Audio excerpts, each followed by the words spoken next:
The state of Oklahoma is literally rewriting history. Beginning next school year, high school students across the state will be required to identify discrepancies in the 2020 election as part of their official social studies curriculum.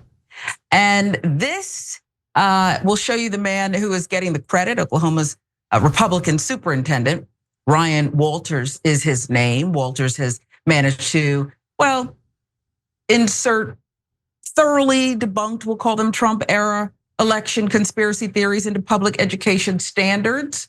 This is what you will do in public schools in Oklahoma.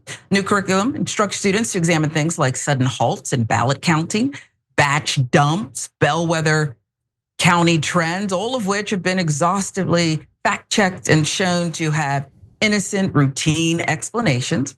According to Walters, this is not indoctrination. It's about encouraging students to think for themselves.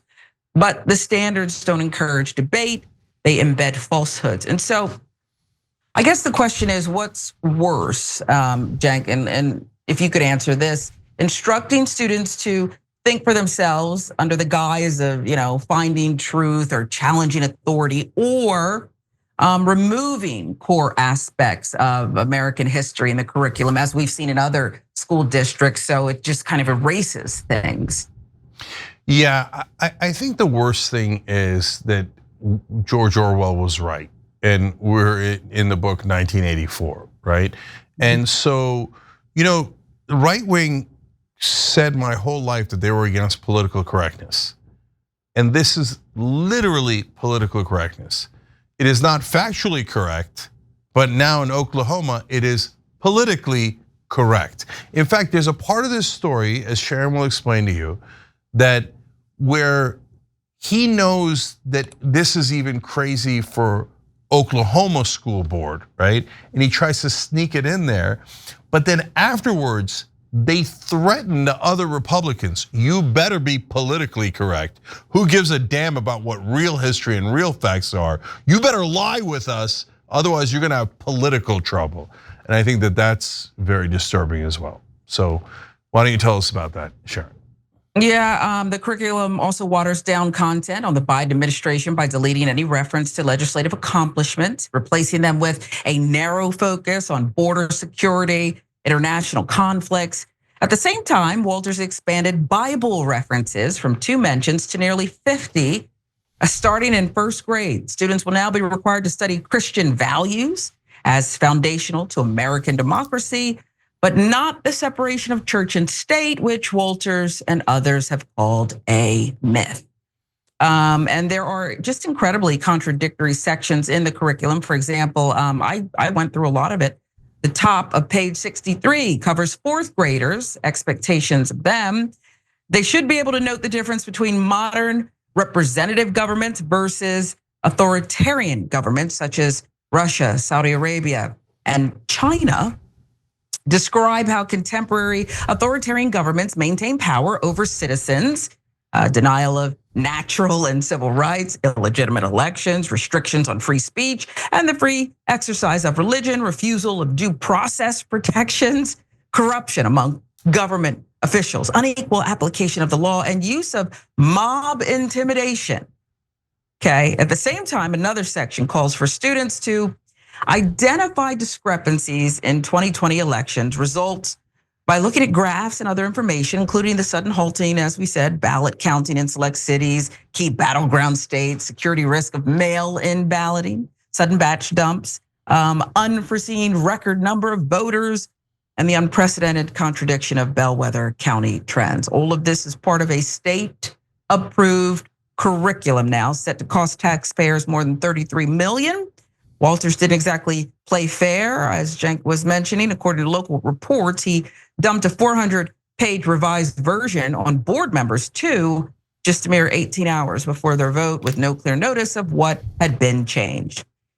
Critics, including the Oklahoma Council for Social Studies, are accusing Walters of undermining education, pushing propaganda, and turning classrooms into political battlegrounds. One Republican lawmaker tried to delay the standards for further review, but the measure never got a vote. And so I guess the next question I would have is, what's the real danger here? On the one hand, I think we are literally passing laws to make sure our kids are dumber. But then I thought about it, and there's other countries who have innovation, expertise, far outpacing American students in certain, STEM, and they deal with propaganda all the time. So what's the real danger here of what's going on in Oklahoma? Yeah, so if they start to rewrite history like this, I mean, look at how brazenly unfair it is. So, if you watch the Young Turks, you've seen me criticize the Biden administration just about as aggressively as anyone has, right? But would I ever say, oh, okay, let's only show his downsides but never his upsides? Of course not. Even with Trump, do we show his downsides? Of course. He's got so many downsides, it's hard to keep up, right? But every once in a while, do we give him credit if he has an upside? Of course we do, because that's reality, that's history. And I know these days, not everybody wants that on either side, right? No, I just want what makes me feel good and gives me emotional release. I don't want the truth. But wait, did Trump bomb Iran when Netanyahu wanted him to? No, he didn't. Might he bomb it later? Yes, and we're very worried about that, right? But in round one, he did the right thing. So am I supposed to pretend that he actually did bomb Iran already? So that would be the equivalent to this nonsense. So only say Biden's bad parts, but never say his good parts. That's not history, that's just propaganda. Say that Trump won the 2020 election. So you're not gonna put in there that, oh, by the way, they went to the courts and tried to present their evidence, and it turns out every case they lost, there were 61 cases, every Republican judge ruled against them, every Trump appointed judge ruled against them because they had zero evidence that Trump won that election. He didn't, and afterwards, there was a riot where, so you want to talk about riots, where he tried to stay in power despite the fact that he lost because he's an authoritarian prick. And then he talked about terminating the Constitution. No, but those are all factually correct. They don't want factually correct. They want politically correct. They never, look, these type of extreme right-wing leaders never meant anything they ever said. All they wanted was power and the ability to lie to you, to trick you for their own purposes. So I wanted to reference one thing though that I mentioned earlier. So he sneaks it into this board meeting, a 400-page thing. He only gives him a couple of hours to read it. He says, don't worry, there's nothing new in there. Of course there's something new. He's a serial liar. This guy is total trash. It's like one of the worst officials government officials in the whole country, and he's probably super proud of that. He's like, yes, progressives call me trash because I'm a stupid liar, and I'd like to lie to all the kids and feed them my stupid lies as propaganda. That's who this prick is. So I'm super clear about him. Then Moms for Liberty comes in, and this is the threats that I mentioned. They then send letters to other Republicans in Oklahoma because they're not just trying to intimidate Democrats. They also want to intimidate their own side. You better not complain about our lies. We're going to lie to all the students. You understand that? Okay. So they say, in the last few election cycles, grassroots conservative organizations have flipped seats across Oklahoma by holding weak Republicans accountable. If you choose to side with the liberal media and make backroom deals with Democrats to block conservative reform, you'll be next.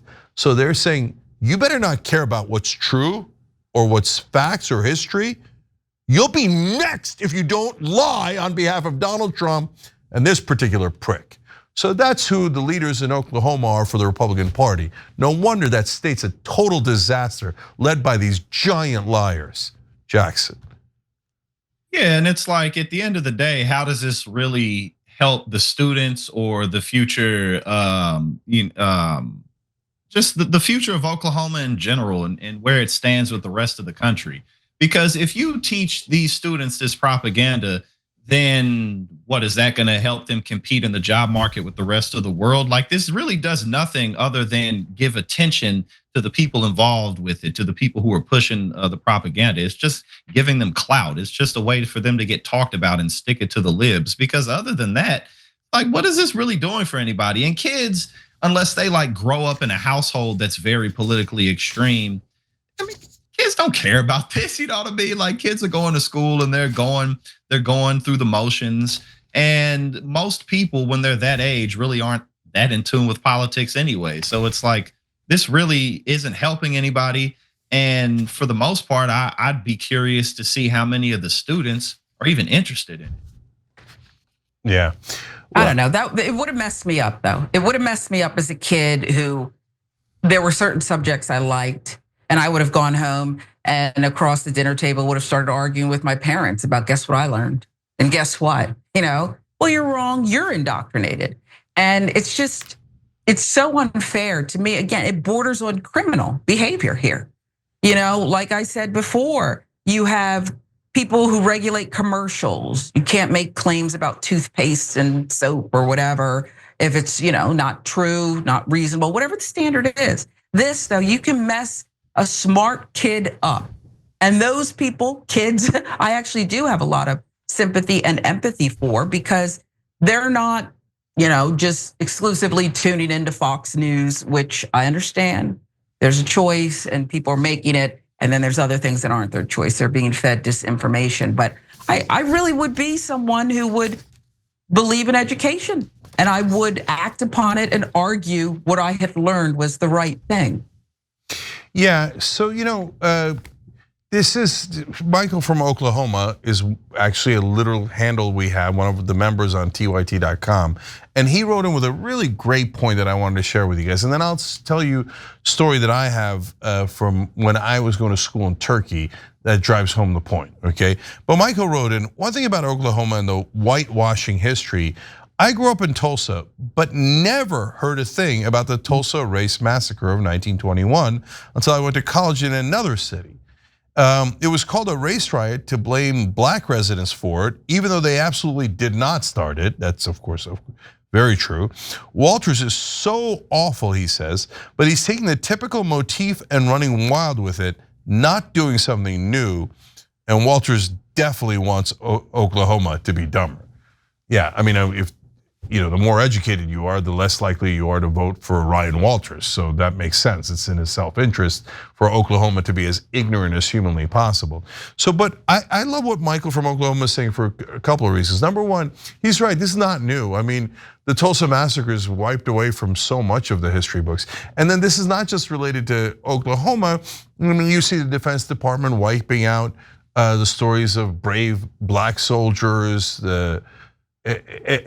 etc. Like they've been doing it under the guise of, we're getting rid of DEI. I mean, brother, it's one thing to say, hey, I'm getting rid of an affirmative action program or a DEI program. It's another thing to say, I think celebrating amazing the Tuskegee Airmen or whoever else it might be, amazing female troops, service members, etc., or people who did great things in history who were gay or whatever. Just wiping that away from history is not attacking DEI. That's actually DEI in reverse. That's saying if white people did something great, let's celebrate it. But if any minority did something great, wipe it out from the history books, right? Well, look, I don't like to throw around the word racist too much, but that's kind of the definition of racism. And the reason I brought up the Turkey thing is because I don't want you guys thinking, like this is just a particular thing that happens in this one little area. People who want to drive propaganda do it through schools all the time. So when I was growing up in Turkey, I remember learning that the Turks had never lost a war other than World War I. Kind of hard to deny World War I because the Ottoman Empire wasn't around anymore, right? But other than that, I learned that they never lost a war. And I remember, like, it was so many years later, I was reading about a battle that the Turks had lost, and I thought, but that doesn't make sense. The Turks had never. I was like, oh my God, that was such obvious propaganda. I can't believe that was in my head all these years. So Sharon, that goes to your point of, like, you don't know what kind of damage it does when you put this crap in people's heads, especially when they're little kids and they're really impressionable. Sick. I just think it's just utterly sick. But look at the Southern Daughters. That was their whole mission. That's their whole existence. There's still a couple of years ago and even today, books in Georgia that talked about how the slaves and the work wasn't so hard, and they sang hymns, and it was a beautiful time for all. And this was a life worth living. So I mean, here you are, I think, a brilliant man, and you don't know even what you don't know. You don't understand everything that has been drilled into you. And that's why it's really criminal. This guy is trash. Yeah. And with everything that's going on federally with the Department of Education and just, like our reading levels, math levels, and stuff like that are already lagging behind as it is. So yep. We need a lot of overhaul. Yeah. So we got to go to the bonus episode for the members. And in there, we're going to talk about, you want to talk about lies. A guy gets caught on a furry lie, another Republican, of course. It's hilarious. tyt.com/join. Speaking of tyt.com, guys, can you pull up that poll? I wanted to give the final result on, is Donald Trump going to get caught, on tyt.com. But also, if you're a member, or you can become a member by hitting the join button below the video on YouTube. So before we go to the member section, look at that. That's encouraging. What is this? 64% of you guys think that Donald Trump is going to get caught. All right, a little bit of hope in the world, optimism. All right, members, we'll see you in a minute. Everybody else, tyt.com/join, and don't miss more excellent stories from TYT. We'll see you there. Every time you ring the bell below, an angel gets his wings. Totally not true, but it does keep you updated on our live shows.